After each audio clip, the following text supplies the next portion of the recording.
Good afternoon, everyone out there in YouTube land. My name is Jared, and this is my channel, Mazda B3K.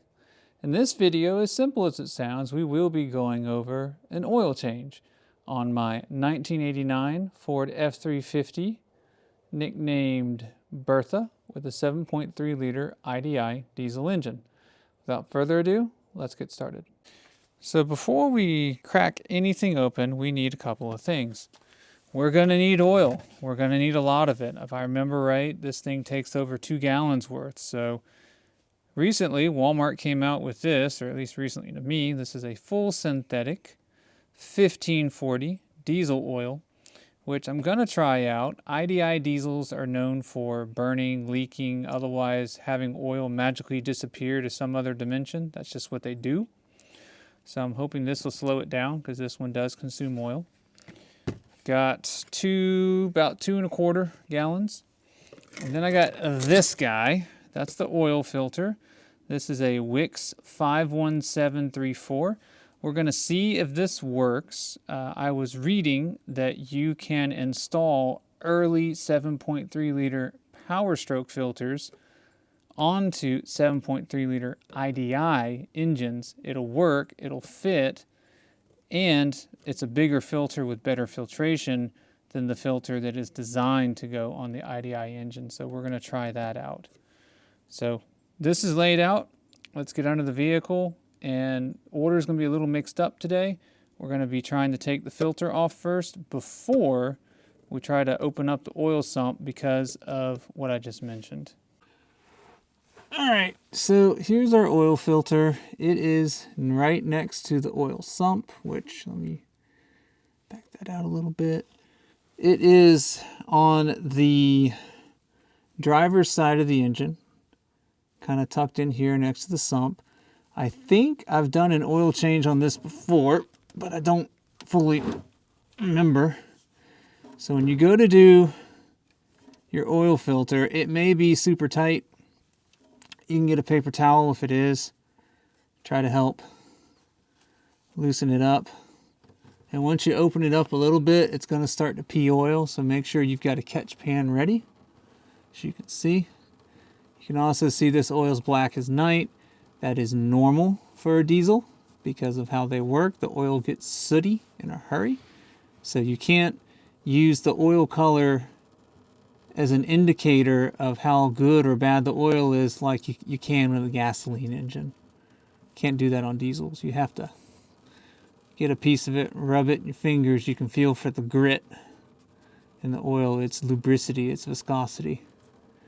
But in my case, again, because this is an IDI and one of the things you want to do with diesels is keep the oil as clean as possible. I'm going with a 3,000 mile oil change interval. Again, old diesel. That's just the price I'm going to pay for having an old dinosaur IDI versus a newer diesel technology. So we're going to let this drain. And then once it's done, I'm going to pull this off, see what it is. And we'll try spinning up the Wix filter I have. All right, that's what we look like once the filter is off. As you can see, pretty big filter. This is a 51742 is what's installed. I'm pretty sure that's a Wix filter. So that, yeah, I'm pretty sure I did change the oil on this. I just never recorded it and made it a video. Anyway, I've gone ahead and wiped most of the excess oil off of there. You see it slowly still dripping. That's fine. I'm going to grab the new filter and we're going to check it. All right, just going to say this thing is ridiculous. It's like twice the size of what I pulled off of it. All right, survey says it will fit. Barely. So what I had to do is this fuel line was pressing against it. I got it in and I have come back with my fingers and bent the line ever so slightly to create a little bit of clearance there. But yes, this will fit. And this is a 1994 or 5 Powerstroke 7.3 liter oil filter. It spins up, just barely fits. Okay, now that this is on here, I'll go ahead and do the rest of our oil change. There's our drain bolt on the sump, dead center, hard to miss. This is going to be an SAE, so it's going to be like 11/16 maybe. All right, after some digging around, it's a 15/16. That's what we need here.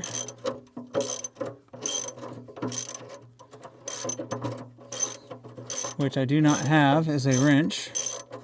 I prefer it to be a wrench.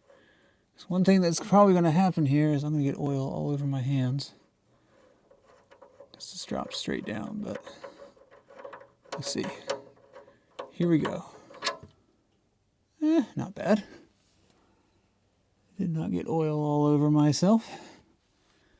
I'll take it. And also make sure you do have some rags when you do all this. Be a mess. So we'll let this drain. You want to let it drain until it's no longer making a stream, right? If you're just down to drips, little drip, drip, drop, drip, drip, you're fine. Go ahead and plug it. After that, we will pre-fill the oil filter. Essentially, since the thing's so enormous. And we'll button everything up and refill. One quick thing to note when you go to put your plug back in, and it will be hard to see because of the light levels. Make sure you got a crush washer. You're supposed to have one. You're supposed to replace it with every oil change, but you can go multiple changes and it won't leak. I think this one's in place. It was not leaking before, so I'm just going to go ahead and put it back in. One more other thing. Don't over tighten this bolt. You can and will either strip the threads of the pan and then you're having to re-tap the pan, or you will crack the pan and then you're looking at a welding repair, a JB Weld repair, or a new pan. So just tighten it to snug. You can elbow torque this, but don't over tighten it. Okay, so what is pre-filling the oil filter? That's kind of what it sounds like.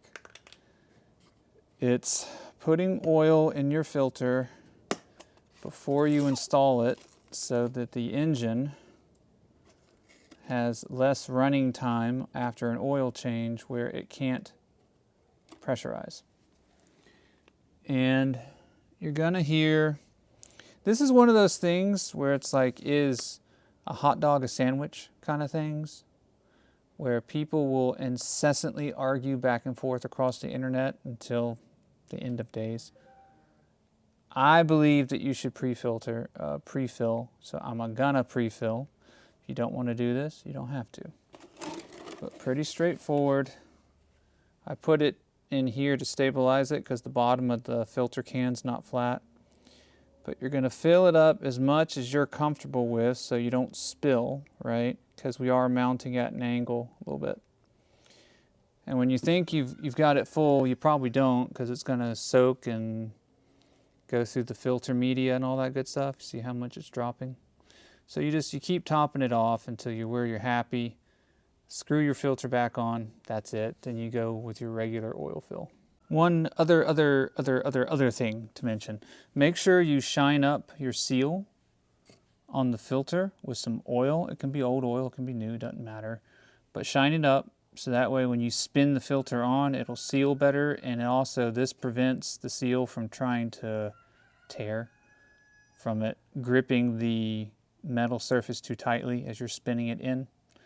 And on that note, check the metal mating surface that this spins onto. Make sure that your old filter didn't leave its seal up there. Otherwise you get a seal on seal, and you're going to get to see what oil looks like spewing sideways at 60 psi. So let's not do that.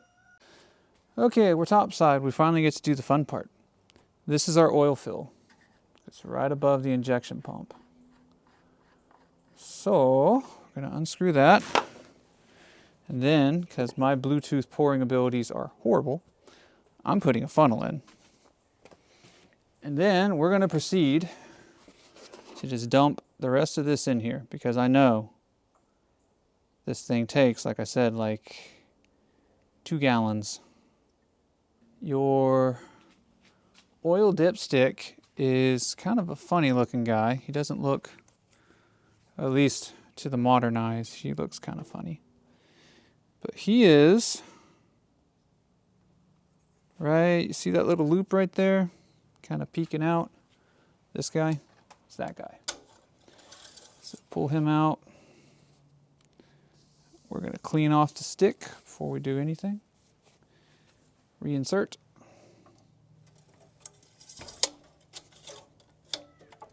Make sure we get it all the way seated, otherwise our read is going to be bad. And we are not even on the stick, so more oil in, no problem. Okay, next part is important. We need to fire it up, we need to idle it so that the oil gets pulled in where it needs to get pulled in. All that jazz, let it idle, turn it off, and then check the oil again to see how much you actually need. Because at this point we got oil in the filter, and the oil in the sump and the oil in the filter are not the same thing. If you measure in the sump, you won't catch oil in the filter. So we're going to fire her off. I'm going to let it idle a minute, and then we'll check it again and kind of see where we are. All right, I let it run for a bit. The oil level dropped down to off the checkerboard, so I had to go scrounge up some more oil, topped it off. We're full. One other thing to check is look under the truck and see if your oil filter's on tight enough, see if that's leaking. I had a dribble, so I tightened the filter a little more. I'm going to fire it back off here real quick, see if it's going to leak anymore. And otherwise, though, we're good to go here. And with that, we are good to go. I mean, I know this is just an oil change, but oil changes are some of the most important maintenance you can do to your vehicle to make it last longer and stay healthier and have less issues. So knowing how to do one right and knowing the catches and the pitfalls, well, I think that's good knowledge in my book. So with that, we're going to wrap up this episode. If you found this interesting, if you found it entertaining, if you learned something, please consider sharing, and subscribing. Spread the word. That does help grow this channel, brings in a little more income, so I can bring you more quick videos like this. And with that, I will see you guys next episode.